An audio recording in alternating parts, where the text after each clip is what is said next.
পাহৰিব পাৰি জানো মোৰ মৰমী হেৰাই যোৱা অতীতৰ স্মৃতি কোনে বাৰু লৈছে খবৰ মোৰ মৰমী কেনেকৈ জীয়াই আছো বুলি পাহৰিব পাৰি জানো মোৰ মৰমী হেৰাই যোৱা অতীতৰ স্মৃতি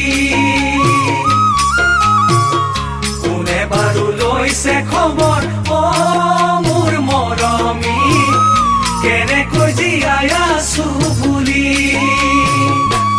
এনেকৈ এদিন বাগৰি যায় মোৰ দুখৰ সমভাগিনা